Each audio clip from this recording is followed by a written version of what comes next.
ఆస్మా ఎక్కడ పోయి పోటీ చేస్తుంది, ఎందుకు పోటీ చేస్తుందో నాకు తెలియదు, కానీ కొన్ని క్వశ్చన్లు అడగాలనుకుంటున్నా ఆస్మా. అడగండి అన్న. సో ఇప్పుడు నువ్వు జూబ్లీ హిల్స్ కాన్స్టిట్యున్సీలో నువ్వు పోటీ చేయాలనుకుంటున్నావు, అవునా? మ్మ్. ఎంతమంది అభ్యర్థులు నీతో పాటు పోటీ చేస్తున్నారు? నాతో పాటు నిరుద్యోగులు నిరుద్యోగులు కదా అందరూ? అందరూ 58 మెంబర్స్ మొత్తం. 58. ఇప్పుడైతే ఫైనల్గా 58 మెంబర్స్ మిగిలిపోయినాం. ఓకే, 58 మెంబర్స్ ఇప్పుడు పోటీ చేయబోతున్నారు. ఎస్. సో జూబ్లీ హిల్స్ కాన్స్టిట్యున్సీలో ఎంతమంది జనాభా ఉన్నారు?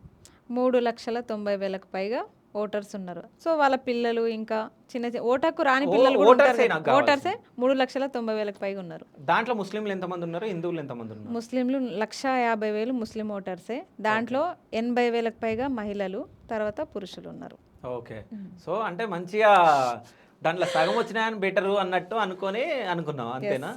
ఓకే, 100%. సరే. జూబ్లీ హిల్స్ కాన్స్టిట్యున్సీలో ఇప్పుడు నవంబర్ 11న జరగబోయే ఎలక్షన్లో ఎవరు గెలుస్తారని నువ్వు అనుకుంటున్నావు? నేనే గెలుస్తాను నేను అనుకుంటా. ఈ క్వశ్చన్ బరిలో ఉన్నప్పుడు నన్ను అడిగితే నేనే గెలుస్తా అని చెప్తా కదన్నా. ఎవరు గెలుపో నేనెందుకు కోరుకుంటా? నేను కావాలనే నేను నిలబడ్డా.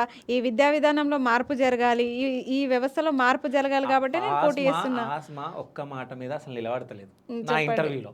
చెప్పండి. ఎందుకంటే నాకన్నా వెయ్యని ఓటు, వేరేళ్ళకన్నా వెయ్యని ఓటు అని ఇంతకుముందు అన్నావు, అవునా? ఎందుకన్నా మరి నాకే వేయండి ఓటు అనాలి కదా? ఇప్పుడు నాకే ఏంటనే చెప్తున్నా. ఎందుకంటే ఓటు హక్కును వినియోగించుకోండి అంటున్నా. ఫస్ట్ నా ప్రియారిటీ ఇచ్చేసి ఆ తర్వాత మీ చాయిస్. ఆ ఓటకు లోపలికి వచ్చి నాకేంటి అని చెప్తున్నా. నేను ఒక మాట మీదే ఉన్నా.